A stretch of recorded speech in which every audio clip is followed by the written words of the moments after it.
All right, this is the Kendall Show. That's my name. Joined, as always, by the lovely April D. Gregory. April. Did we not need to test the mics first? No, we didn't. I was living large. I was living life on the edge. Spontaneous? Yeah, it's I just roll with it. Should I talk louder? No, you're good. Awesome. You're perfect. And you're in pink again. Oh, I gotta stop doing that. You are 3 weeks in a row on the pink train. 3 weeks in a row? That's 3 weeks in a row. This is ruining my reputation. You now have a trend going. Ugh. You are trending. Well, I'm always You are trending pink. By the way, April's dedication to the show just grows by leaps and bounds. She shows up a good 25 minutes late, strolls in, sits down at the microphone, and goes, "Want to just scrap the show and go get Mexican food?"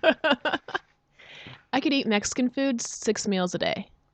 6 meals a day. Like, I'm just craving it all the time. I feel like that might interfere with your AdvoCare.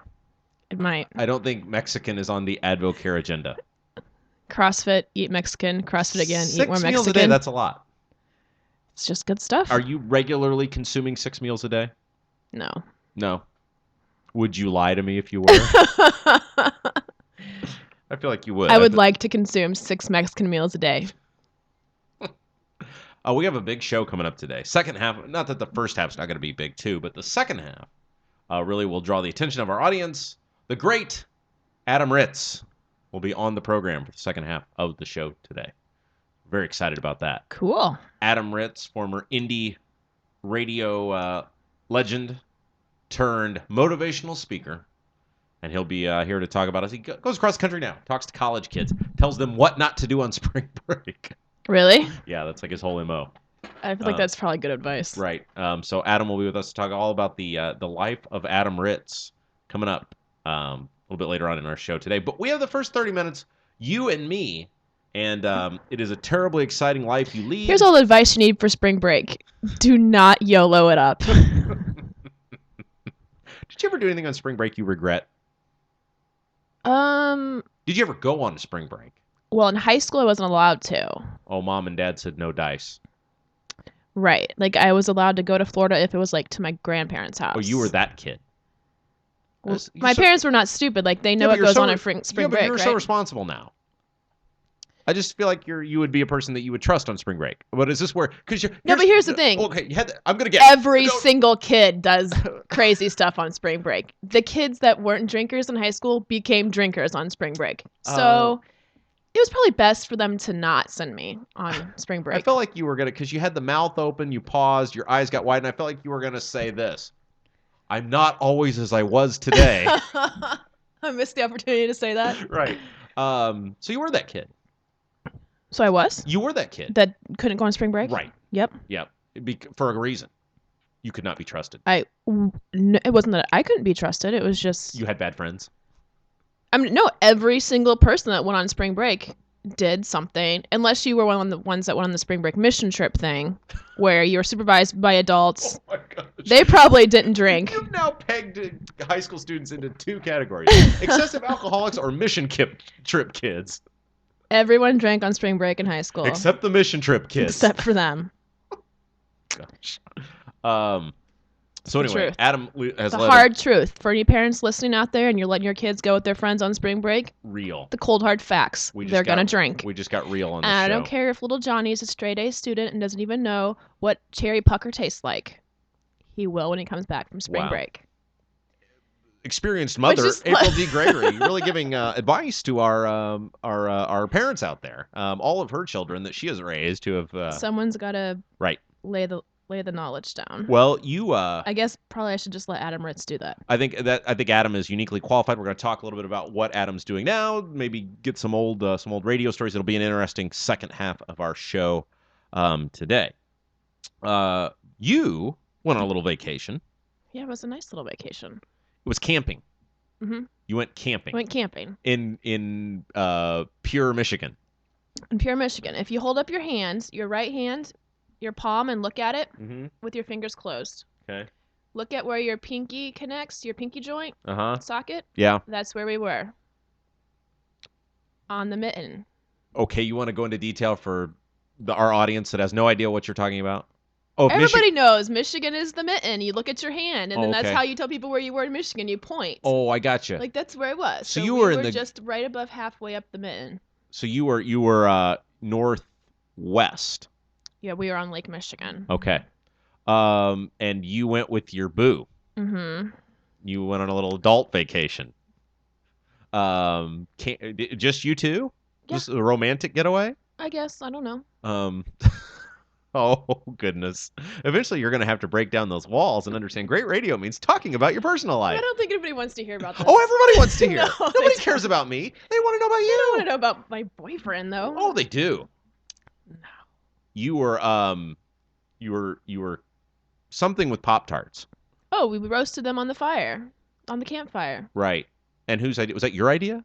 I feel like you were I surprised. feel like it was definitely my idea, probably. Yeah, but I feel like you discovered there was some flavor of Pop-Tart. Oh, there's cupcake pot. He brought cupcake. Oh, he brought them because This is how Grave Guy is. He brought me cupcake Pop-Tarts. here was my thing. These are the things that make me happy. Cupcake Pop-Tarts. I was ready to jump you because you put that tweet out there, and I thought, wait a second, you can't go to a convenience store while you're camping. I thought maybe you were shopping while you were camping. So no, he brought those in advance. Mm-hmm. Wow, that's great. And you combined them with some sort of Oh, we made s'mores with them. right. That was really good. With Right, marshmallows and vined chocolate. that out. Yeah, Was the thumb up your thumb up or his thumb that up? was my thumb. Oh, okay. He wasn't participating. He didn't What? he didn't want to be involved in your vine. I feel like you were on a couple's retreat, therefore you Well, I just made the vine real quick. I mean, he was in there cooking. all right. I don't know. So you had a camper, a tent, We had a tent, right? and we went to a big campground. Uh-huh. But it's like right in the town, right next to the town. So You were on a lake somewhere. Lake Michigan. Was that Lake Michigan? Mm-hmm. Okay. I was beautiful. No, I was very Gorgeous little town too. I was very envious. Was this like I feel like this is how horror movies begin. You just keep driving and the cute couple decides they're going to pull over for the evening and Right. and put up their tent. You had a plan on where you were going, I assume. Yeah, we picked it out on Thursday night. Was this It a was spontaneous either- trip? Well, we were wanting to do something, go boating or camping or something, and Right. I had some friends going to Raccoon Lake to do that this weekend. Boating/camping. Boat, yeah, they have a boat, so we were invited to go along camp boat. Right. But I felt like every redneck in Indiana goes to Raccoon Lake camping. I want to do something different. Boy, you are quite the labeler, aren't you? Goodness gracious. I'm a little abrasive today. I feel like I'm Yeah, gonna drink my coffee faster. so Raccoon Lake, very popular So we place. want to do something different. Yeah. So you said we're going So we were looking at Michigan, right, close drives, and it was only a 5-hour drive. Yeah, and that's close, Well, we didn't want to go any further, right? but we just really, really liked the city from looking at it online. Right. And so It you was went. great. Did you Perfect. mingle with the locals? We did. First thing we did when we got there on Saturday at 1 p.m. was hit a local bar to find the Purdue game. We found some other people. They struggled. We ran. Okay, we don't need to talk about that, but we ran into like 3 guys from Lafayette that were in there watching the Purdue game. Oh, that's great. So that was fun. They lost. Yeah, they lost. Notre Dame won. Yeah, they did. IU won. Mm-hmm. Purdue lost. Mm-hmm.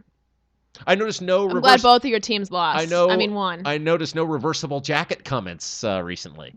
Well, you're right. But like, what are you guys going to do this year with the reversible jackets? Since IU will have a decent season since they have the weakest schedule in the Big Ten. Right. So how are they going to start rooting for IU football now instead Well, of just you're gonna do both? As a person with an IU diploma on the wall, and we've gone through this many times, I cheer for IU in and football Notre Dame. and Notre Dame. I'm a Notre Dame football fan. Let's get back to your little love nest getaway for the weekend. Don't try to distract me. Don't try to veer off topic. The audience is very enthralled. So you guys are driving. You're having a little rustic thing, like you're holding hands on the trip up. You're saying sweet things. Is that how it goes? Don't stop it. I'm curious because It was nice. because people think like we know so much about each other, and I've been candid. I don't know a lot about your relationship. I just don't like talking Right, about I know it, it's- except for when you make me talk about it on air. That's why I do it. Otherwise, I have no option. Well, I'm happy. It was great. I feel like that's serious. A weekend getaway is serious. Like that's a big deal. Yes. Yeah, I guess so. Okay. Yeah. Yeah. You're rapidly stepping up in the relationship levels. Okay. That's my editorial observation. Mhm. Maybe you feel differently about I it. mean, it's been a few months. Yeah. It's a long time. Yeah. Um, it was funny because before you got here, I was watching When Harry Met Sally. Uh-huh. And April now has to watch this movie I'm because fairly certain. Don't think I've seen the whole movie, Yeah, but you- I'm you- fairly certain that this would not describe my relationship. No. Well, it's interesting because the premise of the movie is it stars Billy Crystal and Meg Ryan, and the premise is they keep running back into each other. Like they meet in college, and then they just keep running back into each Oh. other. And over the long term, then I don't want to spoil the movie for you, but they end up in a serious relationship at the end, and they can't stand each other at first. And anyway, We could go to the Mexican restaurant and have them put this on while we're eating Mexican I food. don't feel like the Mexican restaurant would play When Harry Met Sally. No, these guys like me. They'll play whatever I want. I feel like you've been spoiled in life. Like, that's your attitude. No, we'll go to the Mexican restaurant and they'll play whatever I want because I'm April D. I feel like I go in there frequently enough, and I sit in the bar by myself. the Like, first time we ever hung out, you invited me to a Mexican restaurant really? to drink alcohol. I don't know if you remember this. And this is when I really thought you were the one for me. Oh my We were gosh! gonna- Stop. We were going to sit in a Mexican restaurant all day and drink alcohol. You have never invited me back to a Mexican restaurant to drink alcohol since then. Why? I invited you last week. But there's never a promise of alcohol involved in it. It's a Mexican restaurant. There's always a Oh, promise so of now just alcohol. because you're in a Mexican restaurant, there must be alcohol. Margaritas and big beers. They've got it They're all. cheaper there. Yeah, they are. They take pesos. Probably. All right, this is the Rob Kendall Show. That's my name. Joined, as always, by the lovely April D. Gregory. Coming up, second half of our show today, Adam Ritz will be with us, so we're excited about that. I have an exciting new venture that I'm involved in. It is out. You can check it out now. Been talking about it for quite some time. It's my first writing since my new book. Wow. It's You time to have start. a book? Yes. Since I decided a couple weeks ago it was time to start writing again, and it just so happens that there was a new group needing my services. They asked me to do this. New Voice for Politics. So you can check them out at newvoiceforpolitics.com and read my new writing. It's called "Do It in the Kitchen, Not the Bedroom." Whoa. That sounds intense, doesn't it? It's all about things that young people should be talking about if you're a young candidate for office. Okay. So, Wow. That's an interesting title. yeah, isn't it just? Mhm. We really we wanted you to we wanted you to go to the website and check it out. The article's not nearly as tantalizing as the title. They picked the title, by the way. Mhm. I didn't pick it. So check that out. It's free. Go to the website, newvoiceforpolitics.com. We love those guys. They do a great job. And check that out. A couple of topics that I wanted to explore today, if you're willing to engage me. Maybe.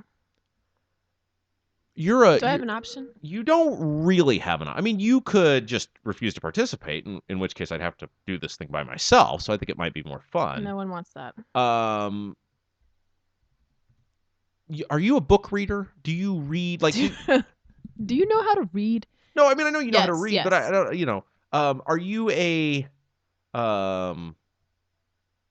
Are you a reader of? I know you read political stuff, but are you a reader of like novels? I mean, what? I prefer that to political stuff. yeah. Really? That's Mhm. interesting.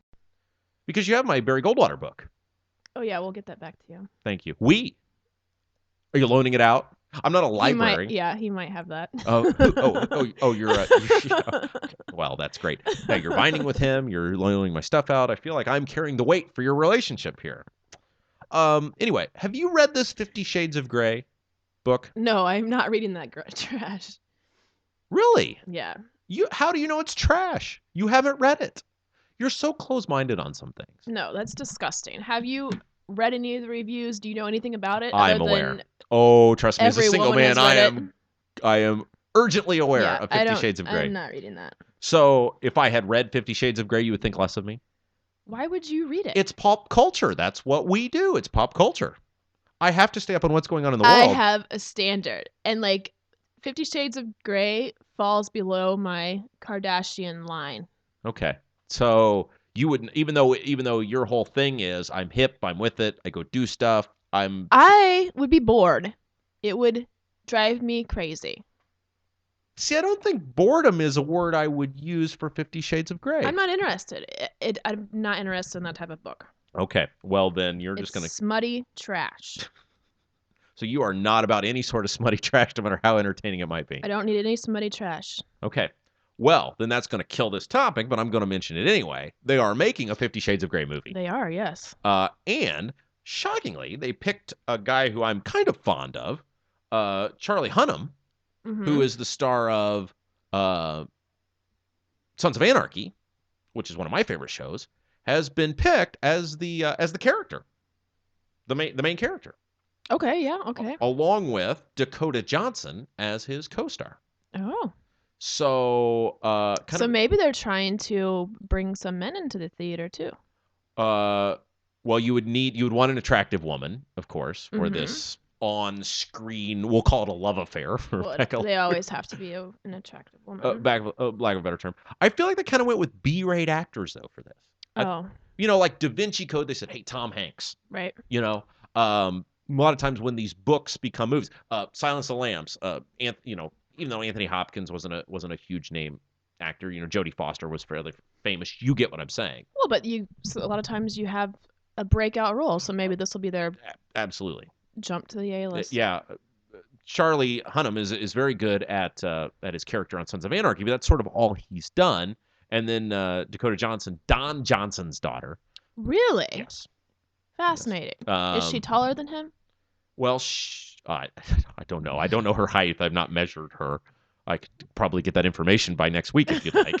You asked the most fascinating things. She had been in The Social Network and 21 Jump Street. She had some minor roles in those. Oh, she was in The Social Network? Yeah, some very small roles in those. Anyway, okay, well, I guess we won't be going to see that movie together then. No, we most certainly will not be. Okay, I thought that would sort of be like a social event we could do together, but no, because I don't think I've seen that. Okay, well then there you go. So I was going to kind of go in depth on talking about. You're going to need to find another woman to go with. Well, maybe I'll just go by myself. Oh, that'd be creepy. Really? To see 50 Shades of Grey? That'd be a good place to meet women. Kind of like it's the same theory as the New Kids on the Block concert, right? Hey, you're right. I didn't even think. I didn't even think about it.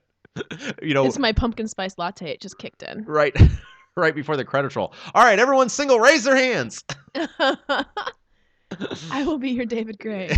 Can you imagine? Oh my gosh. So, okay. Well, I thought maybe we'd engage a little conversation about 50 Shades. I'm just shocked that you are not. You're not more up on that. It's not that I'm not. I don't want to. I feel like you would want to know because I feel like all your female friends would be into this, and this would be something they would want to talk about. Oh, and plenty of them are, but yeah. It's not like we have a freaking smutty trash book club or something where I have to read this. Like I'm not like I can talk to people about other things besides 50 Shades of Grey. But I would feel like from an intrigue, you would want to know, wow, what am I missing? What is everyone talking about? Because I'm sure they've been fairly complimentary of it. Most of the women that I've heard love this book. I did when it first became popular. Because I think there's 3 of them. Is there? Yeah, I think there's three sets of series. One of my friends gave it to me on Kindle or something. She transferred it to my Kindle or something. Right. I don't know, but I just never read. I forgot it was there. Never read it. So you didn't even get into it. So everything you've heard could be wrong. No, I'm sure you're being closed-minded. Plenty of reviews from plenty of respected people.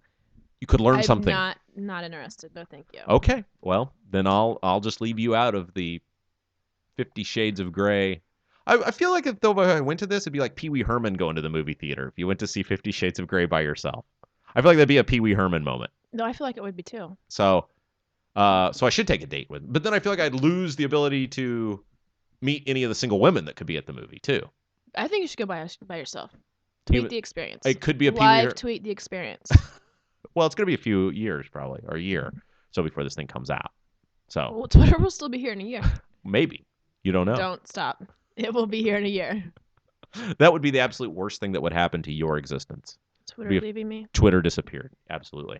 Okay. Well, that was my my big thing that I really wanted to hit on today, but you're not having any part of that. And that's I feel like we just talked about it for a long time for me not having any part of it. Well, I made you. I forced it on you.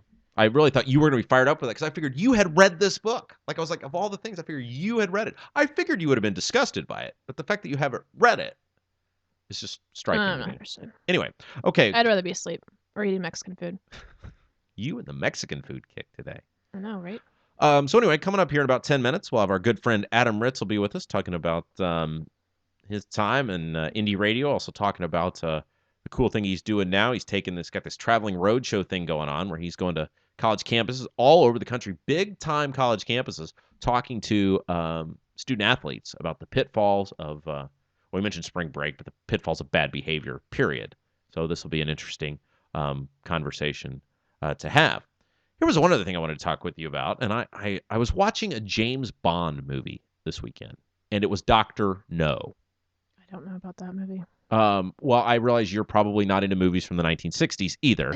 You don't like movies from today. You don't. What is your what sort of era? What 16 Candles? Back to the Future? What could I take? Those are good movies. Okay, you would go see those. Anyway, I was watching one of the James Bond movies, Dr. No. It was from 1963. And of course, as our audience knows, the Austin Powers movies are ripoffs of the James Bond movies. They are? They're parodies. Was that a legit, or are you pulling my chain here? No, I'm serious. They're ripoffs of the James Bond movies? Yes, sweetheart. That's why they're funny. Everything he does in the Austin Powers movies is a ripoff. I had no idea. So wait a second. Time out. You're in high school when the Austin Powers stuff comes out. You're going to the theater. Yeah. You're watching these movies not knowing. Yeah, Yeah, everything that happens in an Austin Powers thing is a ripoff of a James Bond movie. No kidding. Yeah. Well, somebody learned something today. E is for experience. 20 years later, jeez.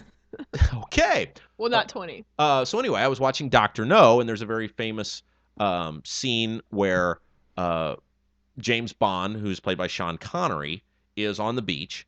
And the woman, remember the scene in the Austin Powers? I believe it's the second one. Who's with the blonde? That's the second one, right? Where he's the blonde woman is his Heather Graham. Heather Graham. Thank you very much. Where they come out of the water and she's in the swimsuit, flipping her hair, and he comes out in the swimsuit too. He's got the same like top on, flipping his hair, and everybody laughs.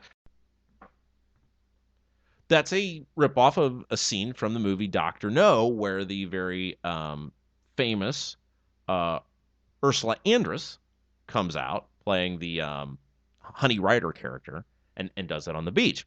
And I was commenting to the person that I was watching the movie with. It was an older person. I said, "She's very attractive," and the person was like a child when that movie came out. Goes, "Well, yeah," and I said, she's very attractive for a woman from that period. And the person goes, "What do you mean?" I said, "I think women are more attractive today as a whole. I think our women are better looking today." And that person goes, "No."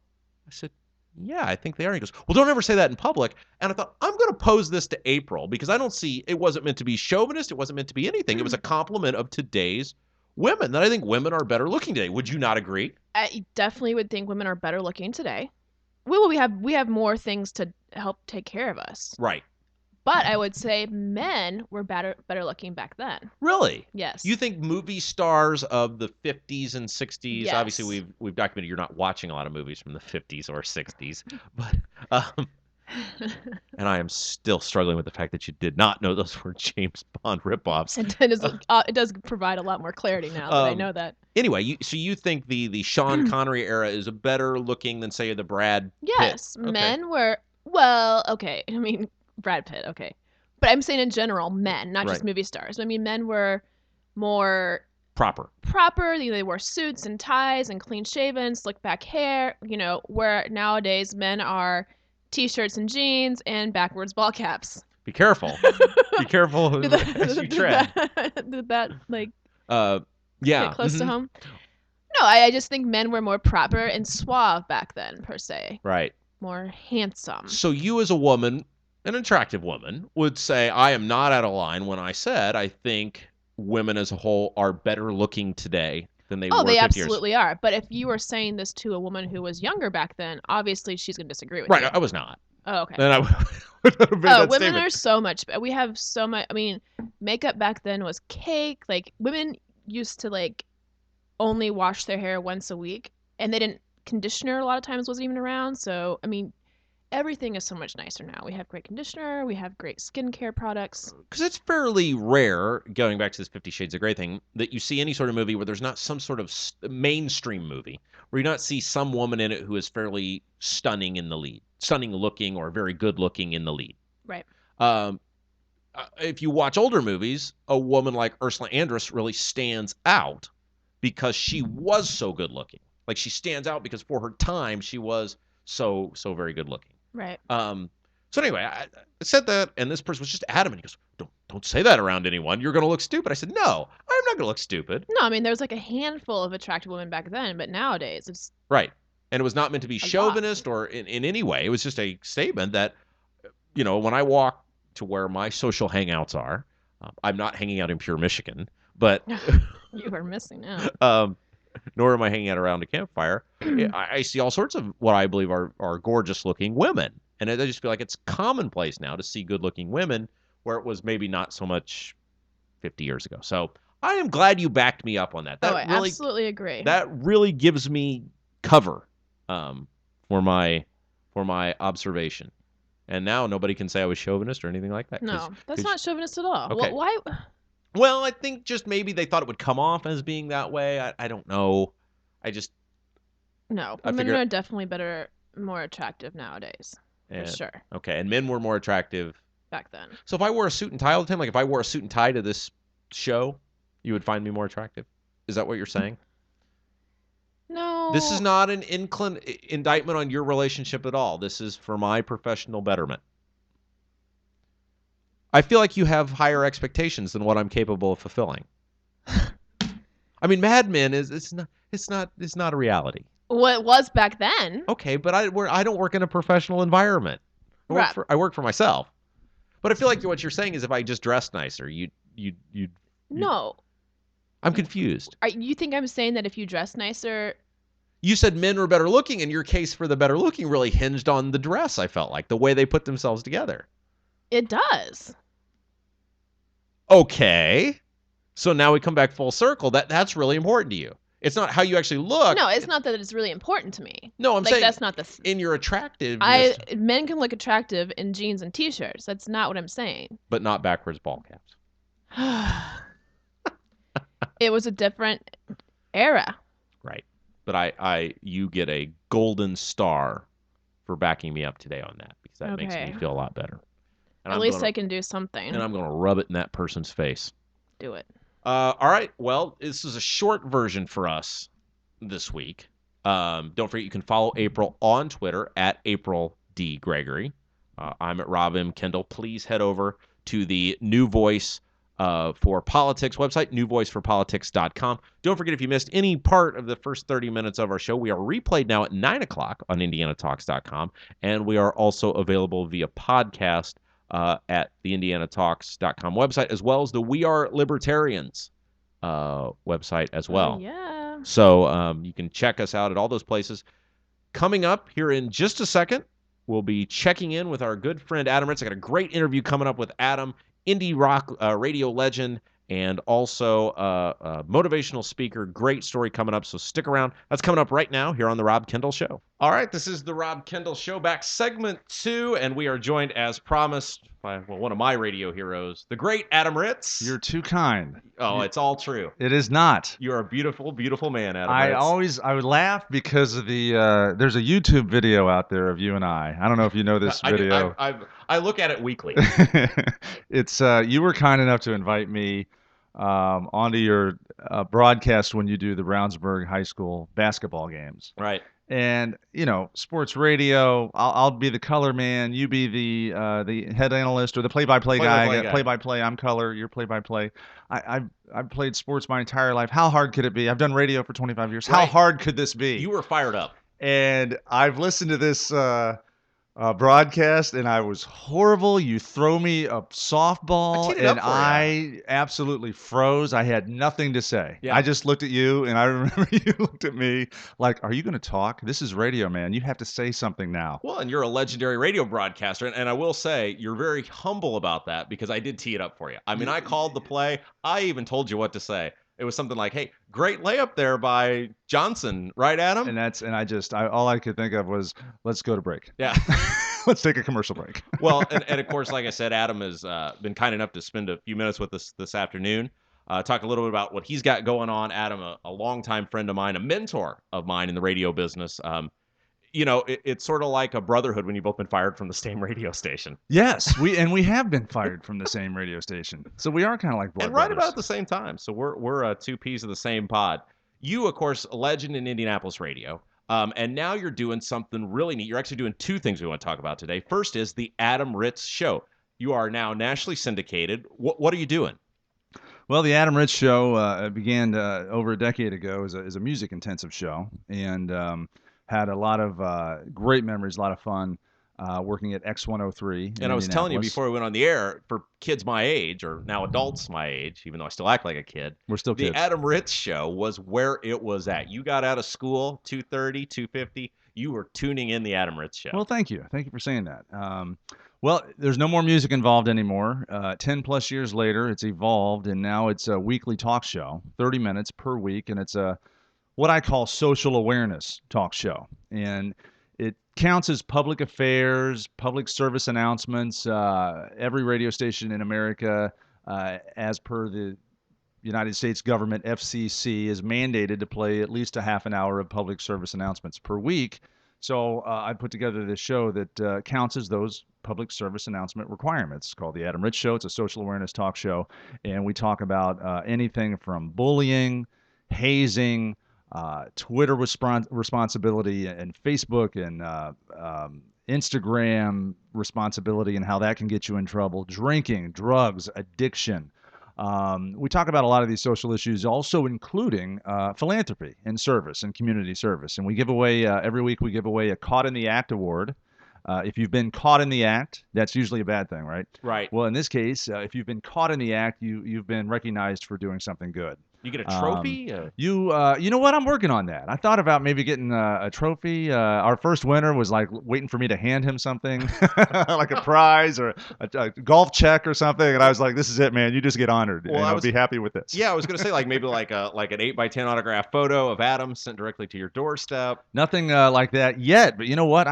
Down the road, I would love to get a sponsor and maybe make this thing a scholarship. I mean, we do most of our on-site live broadcasts on college campuses, and we do a lot of these shows with freshman orientation or Greek life, fraternities and sororities, and athletic departments and football teams, and Olympic sports also within an athletic department. So we're always talking to college kids. We're always giving away this Caught in the Act award to a college kid for their community service, and it could be anything from helping a kid down the street with his homework, or actually going to Haiti for spring break. Instead of going to Daytona Beach with your buddies, you go to Haiti and help build a water purifying system. Right. So we're always recognizing community service and philanthropy on the show, and it's going great. We started this about a year and a half ago, and it's syndicated coast to coast in 12 states now. I'm sorry, 4 states now. I got ahead of myself. I wish it was 12 states. No, but the cool thing is, and having grown up in the radio industry, almost literally,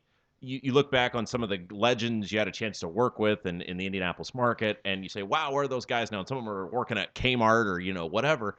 You are using that name and that experience you had for the betterment of other people, and that's just awesome. Well, I appreciate you saying that. If you're in the Indianapolis area, central Indiana, the show is on the Intercom cluster, which is CBS Sports Radio 1430, ZPL 99.5, and the new Mix 107.9. I listen to that station. You do? Yeah. I'm a big fan of the hip music. Okay. I try to keep the younger demo close to my heart. So well, I'm pretty happy about that because within that cluster, ZPL, that's the first job I had. Yeah. Was I hosted we're going to test your age now. If you remember the Coca-Cola Hot 9 at 9, I was one of the many hosts of the Coca-Cola Hot 9 at 9. Well, and it's so cool because I got a chance to Adam and I have been friends for a long time, and got a chance to hang out with our friends Hammer and Nigel. Been about a month ago now, and we started talking about it's like I've got to find Adam, find out what he's been up to, and You are on Twitter. You have a massive Twitter followers. I have a lot of fun on Twitter. I love Twitter. You are active, and they can follow you at Adam Ritz. It's that simple. And at Adam Ritz, and through the day, I'll tweet about some of the stories we follow, and some of the stories and headlines that we cover on the radio show, and then I guess to jump the gun, you set this up and said I'm doing two things now, and I sort of mentioned one or the other thing just a second ago about the live on campus broadcast that I do, broadcast in quotation fingers. Right, but you do have a microphone, so you are broadcasting. There is a microphone, and I do also record a portion of that presentation to air on my show, so I call it a live broadcast. It absolutely is, and I want to talk about that in just a second. Before we do, you have a website. People can check out your interviews. You've interviewed everybody from Brian Kelly to Peyton Manning for this Adam Ritz show. Talk a little bit about that. Well, the website is adamritzshow.com, and all the previous shows are listed there in podcast form. You can download them, or you can follow the show on iTunes, so you can have it delivered right to your phone every week. Free of charge. Free of charge. They can hang out with you for free. Oh, it's an amazing show. It's just like being back in 1999. My mom loves this show. It's the best show she's ever heard. And recent podcasts, recent broadcasts have featured, we had Brian Kelly from Notre Dame on. We had Bob Stoops from Oklahoma. I was just at Ohio State and talked with Urban Meyer, their head coach, and another young man. Did you tell him to follow the rules this time? Well, I don't want to get into that, but Larry Romanoff was a guy at Ohio State I had on the show too. He's been at Ohio State since Woody Hayes. Wow. He started working for the Ohio State football program as an undergrad in like 1965. Now, is he a coach? He is an associate athletic director now of external affairs, what that title means is that you've been here for 40 plus years and you can do whatever you want. Yeah, because I feel like that means you get paid a lot to have a lot of fun. You get all access to all the Buckeye games, which is worth, if you ask any Buckeye fan, that's probably worth $1 million a year right there. People would give their first child. It is crazy in Columbus. It's crazy. It's amazing how some of these football towns I go to, it's so crazy. Well, and that segues me into the second thing I wanted to talk about, and get if you're just tuning in, our guest for our second half of our show today, Indianapolis radio legend Adam Ritz, now the host of the nationally syndicated Adam Ritz Show. You are an on-campus speaker. You are a motivational speaker. You go to these college campuses and you talk to kids about, and I'm going to label it with broad strokes and let you go into it, responsibility, accountability, and making good decisions. That's it. Did I nail it? You nailed it. I got it. The global theme is decision making, and we talk about how every single decision you make has a consequence, good and bad. You make a good decision, there's a good consequence. You make a bad decision, bad consequence. So underneath that decision-making umbrella, there are too many categories to mention right now between the drinking and the drugs and the DUIs, and you can even filter that down to DUI manslaughter. Bar fights, assaults, sexual assaults, domestic violence. I mean, there's just so many things that can happen on a college campus at 3 a.m. on a Saturday night that can change lives forever. And nobody really thinks about these issues until it's too late, until the line's been crossed, and then you're left standing there while the dust is settling around you, wondering what's going to happen to the futures of the people involved with these stories. So we try to, bring the radio show to life in front of this live studio audience on a college campus. Hundreds of people are at these things. Oh yeah, thousands. Yeah. If it's a big freshman orientation, there's in a big school, there could be 5,000 people there. And you will get football teams, because I've seen this. And the cool thing is, on your website, you actually have letters from these colleges who will call you and say, hey, we've heard about you. We want you to come talk to our football team. So you're talking to the Ohio State football team about real life situations. Right. And this is, it can be delicate because I'm standing up in front of the Ohio State Buckeye football team with Urban Meyer and their entire coaching staff there, talking about these headlines of other student athletes that have made bad decisions, whether it was a performance-enhancing drug, a marijuana charge, a dirty drop, as they call it when you get drug tested. If you don't pass the drug test, it's a dirty drop. A lot of these college football players, if you hear about one getting dismissed from the team for violation of team rules, that's not because he broke a rule in the locker room. That's because he probably had his third dirty drop, his third marijuana violation. Well, at Ohio State, they had just had a young man thrown off the team. So I call that the elephant in the room. And I never touch the elephant in the room. You don't want to mention a story that hits really close to home. Right. His best friends are still in the room. They're still on the team. It's an open wound. It hasn't healed yet. I heard a story recently about a presentation that was given at a very, I won't name any names or any schools, but it was a very successful Division I college football program. And they had a young man who had just been in the news, the national news, for something he Instagrammed, a photo of himself that was way over the line. Because if you're going to do it, you send it on Snapchat. Yeah, everybody knows to send out those pictures on Twitter. Never use Instagram. No, I'm just kidding. But the cliche is the picture you never want to show is a picture of you with money, guns, or drugs. Right. And you won't believe how many athletes put a picture of themselves with a line of cocaine or holding a gun or with a wad of cash in their hand. And those are the 3 red flags that coaches, NCAA, that prosecutors that are looking for. If you've got one of those 3 things in your picture on Instagram as an athlete or as anybody, you're probably up to no good. Well, and you think about the Aaron Hernandez situation where I think schools now are especially cracking in on that because it seems like Florida knew this about this kid and just let it go. Well, there's going to be, when the dust settles on that story, who knows who's going to get in trouble for what. Yeah. That young man was enabled his entire athletic career because of his talent. Right. You have a skill set, and people want you on the field, and they may look the other way. I'm not going to say bend the rules or break the law, but they'll at the least they'll look the other way so that you can continue to play and score touchdowns and win the game. And that gets nobody. That's not good for anybody. When the end of the story is murder in prison. Right.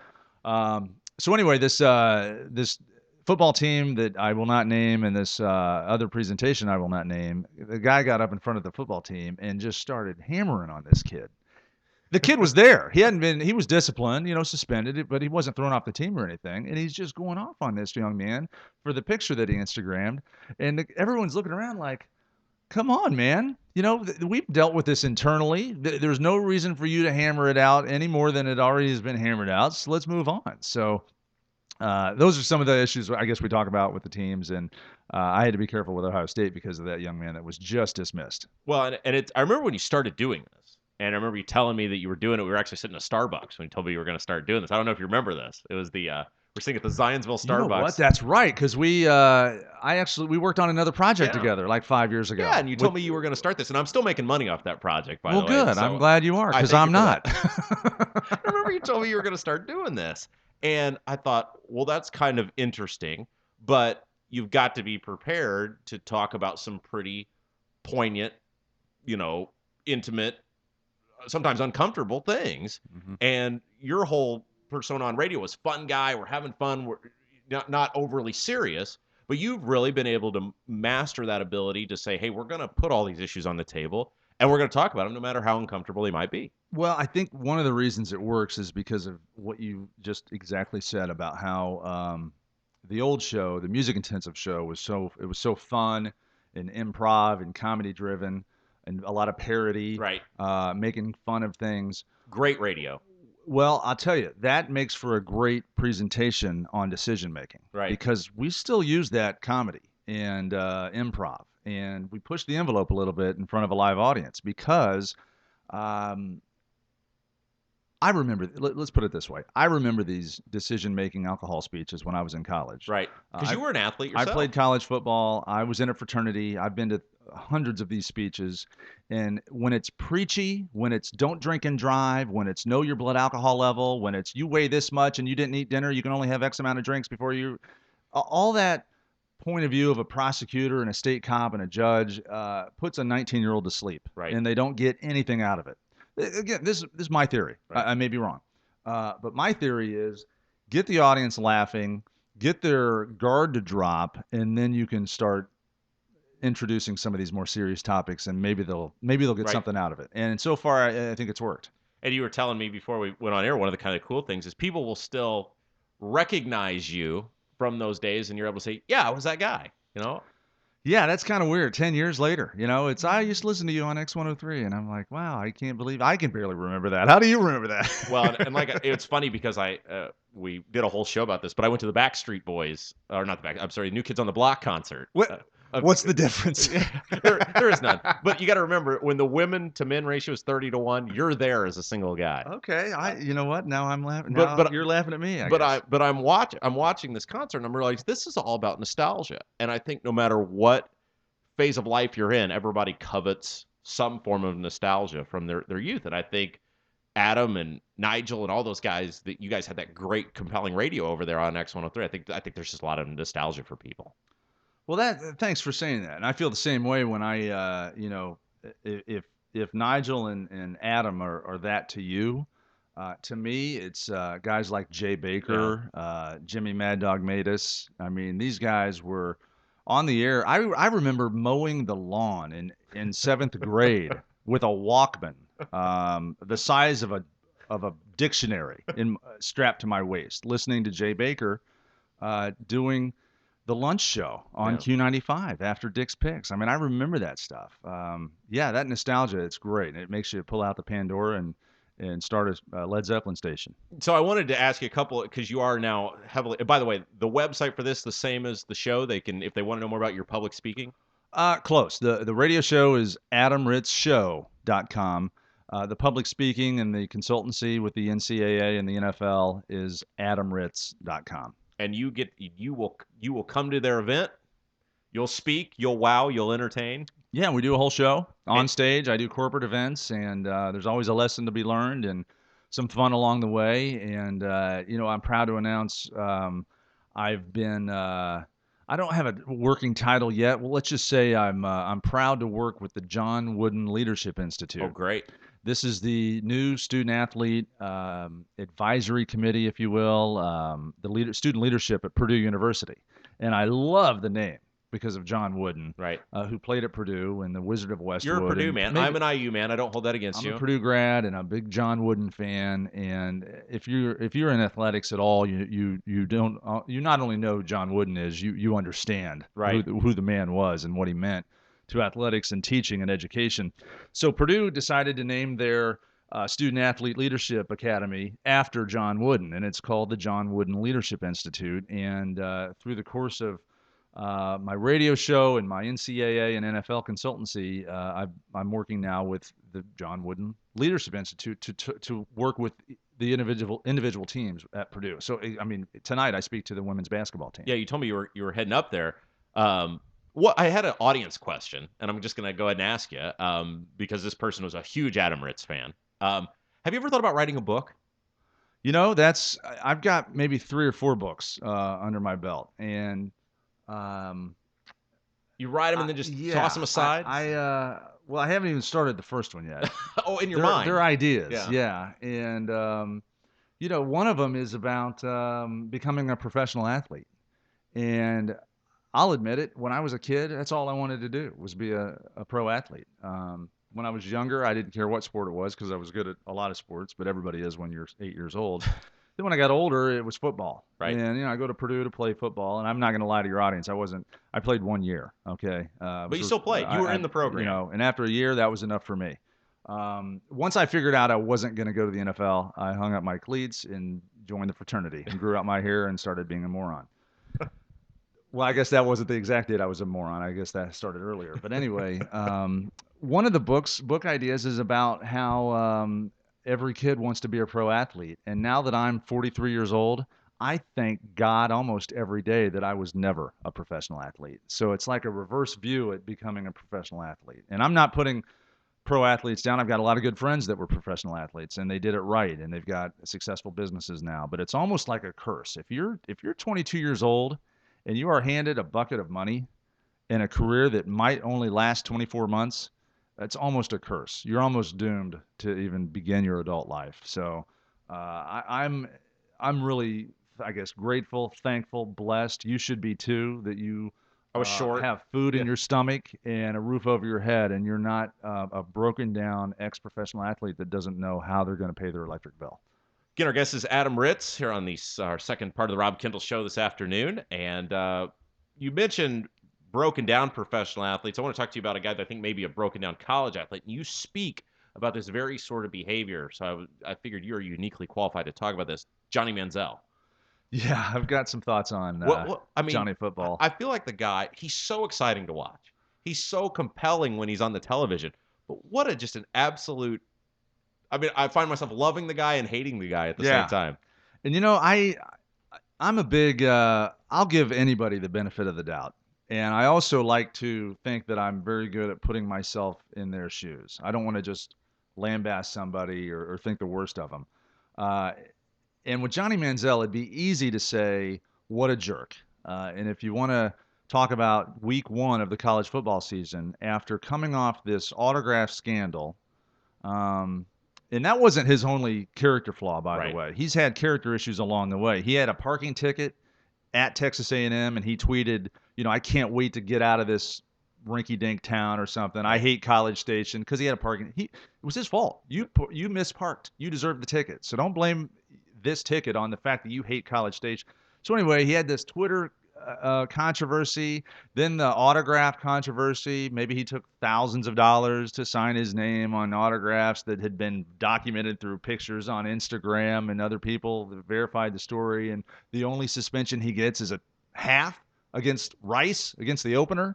So he's got a 30-minute suspension against Rice. Well, he gets in the game, and you would think, from my point of view, in my broadcast chair, in my presentation that I do with college kids and college athletes, I'm thinking, lay low, brother. Win the game, kick butt, win back the critics, get another Heisman.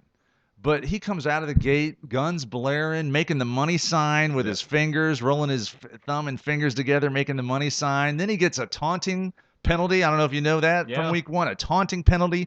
And I applaud the head coach, Kevin Sumlin, took him out of the game. Yeah. So he didn't even play in the fourth quarter. Yeah. Kevin Sumlin, fun fact, Purdue, played at Purdue University. He went to Purdue. So the head coach of Texas A&M that brought Johnny Manziel in is a Purdue guy. Well, and it's interesting. They interviewed him after the game, and you feel bad for this coach because you got to realize this Manziel kid put Texas A&M football on the map.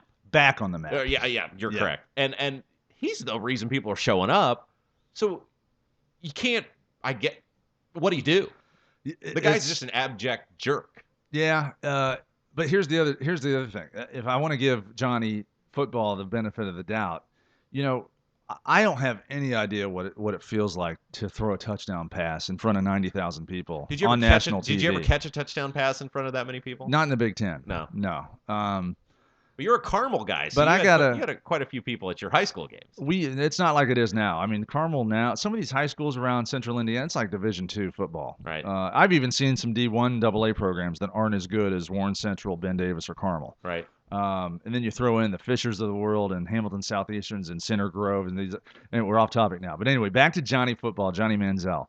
I can't begrudge the guy for fist pumping or pointing to the heavens or doing the sign of the cross or whatever you want to do after you score a touchdown in front of 100,000 people on national TV. And if it's make the money sign, which, by the way, he did do prior to this autograph controversy. So it wasn't like, I know a lot of haters and critics will want to say he's rubbing it in the face of the NCAA. He knew he got a light suspension and he's doing the money sign that's his little middle finger to the NCAA.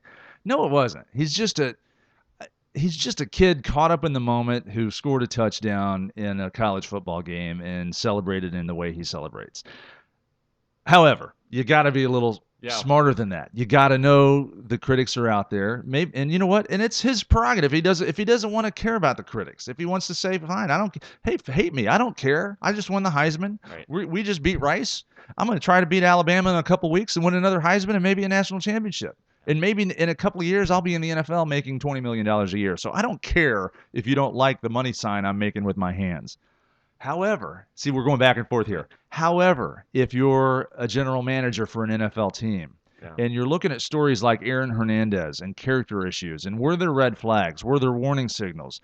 Was there a character issue with Johnny Football at Texas A&M? Yes, there is. Maybe that's the deciding factor on whether or not he gets drafted in the 6th round or goes undrafted and doesn't get a signing bonus at all. That could be a $15 million difference right there. Right. Or it could be the deciding factor when he gets cut after the preseason his rookie year. So you're doing the Adam Ritz show at Texas A&M. You get 2 minutes with this guy. What do you say to him? What would you tell him? Well, it's funny. I did speak to the Aggies at Texas A&M. Oh, really? Yeah, I did spring football there. It was his freshman year. Okay, so last year. Yeah, because when he won the Heisman, it was his redshirt freshman year. Right. So it was kind of his sophomore year academically. Right. Well, his real freshman year, he was there. I don't remember I didn't meet any of the guys. There's 100 guys come into the room like cattle. Right. I get an hour and 20 minutes, and then they just like cattle go out and they go eat. And then I talk to the coaches. But if I had 2 minutes to talk with a young man right now, I'd cite if it were today, perfect example. I would cite John Boyette from the Indianapolis Colts, who was a 6th round pick. A defensive back, awesome talent out of Oregon, an awesome team. And John Boyette had a killer career in front of him with the Colts. And he just got cut because he just got arrested this past weekend. He's in the news, and his quote, 2 things really cooked his goose, besides the initial arrest. One is he said, "You can't arrest me, I'm a Colt." And 2 is he told the cop, "I'll be back and I'm going to break your jaw." So he threatened the cop. So it doesn't matter how great your talent is sometimes. If you're a character issue or you're a pain in the butt of your organization, they will dismiss you. They will cut you. They will fire you. And I feel horrible for John Boyette because I met him after I spoke to the Indianapolis Colts. I do their rookie class every year. And I connected with him immediately because the week before I spoke to the Oregon Ducks. Oh, very so cool. I had this Duck connection. I just spoke to the Ducks. He was the first one in the room. We talked for 10 minutes about the Ducks and his position coach, who I talked to. It was just a great connection. He was an incredible young man, incredibly talented, high character, awesome kid. He just got what I call caught up in the hype. He's downtown.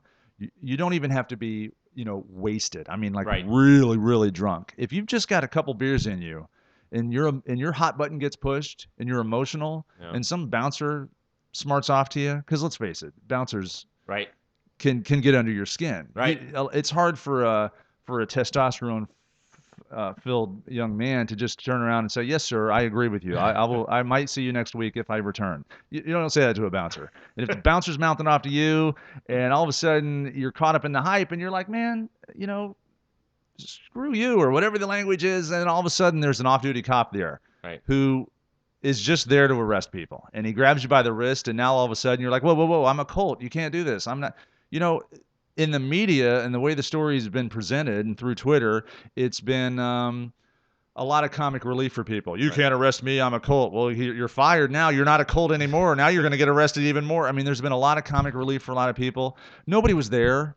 Nobody knows the real conversation or how many beers he really had or what the bouncer really said. Or all I know is that if you get caught up in the hype and you get arrested and you've got that much to lose, if you're a rookie for the Colts, if you're Johnny Football Manziel and you're looking at a possible career in the NFL, which, by the way, just side note from a sports fan, it's not a guarantee that a 5'10" Heisman Trophy winner like Eric Crouch is even going to make it in the NFL.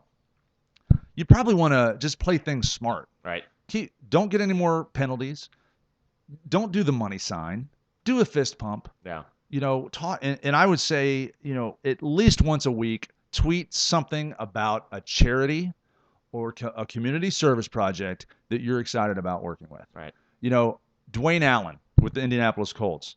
He is a perfect role model and template for any college athlete to learn about how to use their Twitter and get followers and get fans. You be a good guy, and that means be a good guy in person. And Overton is another one. And Matt Overton. If you're a good guy in person, you'll win a fan and you'll have him forever. That carries over to the digital universe too. And if you can tweet that you're a good guy, and I'm not saying lie, don't make stuff up to make people think you're a good guy. I'm saying go to an elementary school, help those kids learn how to read, and tweet something about it. Tweet a big thanks to their principal and take a group picture with the kids, send that picture out. All those kids will retweet it. Their parents will love you forever. As soon as you are, it's perception versus reality. And there's a lot of people whose reality of, or I'm sorry, a lot of people's perceptions of Johnny Football right now are so just disgusting. Right. They think they think he's a weasel and he's disrespectful. Right. And they think he's exactly what's wrong with sports in America. You give somebody too much attention, too many accolades because they can run fast, and this is what they become. Yeah. They disrespect society. And I don't think that's the case with Johnny Football. Adam, this was awesome. This flew by. Was that a half hour? That was a half hour. That was great. Every time we get together, it ends up like this. I know. Real quick again before we let you go, website where people can learn about the Adam Ritz Show as well as your speaking engagement. Okay, here's the digital properties. The radio show is adamritzshow.com. The speaking website is adamritz.com. Twitter, and I love Twitter. I'm having a lot of fun You're with big Twitter. on it. You got to follow this. And you know what I suggest to the audience is use it as a resource, because John Boyette, if he had followed me on Twitter, he would have seen at least 3 athletes a day I tweet about who get arrested. And maybe it would have been more top of mind for him to not be the next athlete you're that in got on this arrested. Robin Thicke thing too now, I noticed. Robin Thicke, come on, man. You can't take a picture with a female fan and grab her behind and not think the mirror behind you is going to give you away. Yeah. So we post all those pictures as well on my Facebook page. Next digital property is Facebook/Adam Ritz Show. And there you have it. The Twitter, the Facebook, the website, and the website. Adam, thanks so much for doing this. Really appreciate it. That's Adam Ritz. This has been the Rob Kendall Show. Thank you for listening. Don't forget you can check us out on podcasts as well on IndianaTalks.com. Also, the We Are Libertarians radio network. So thanks to all those folks for doing it. You've been listening to the Rob Kendall Show.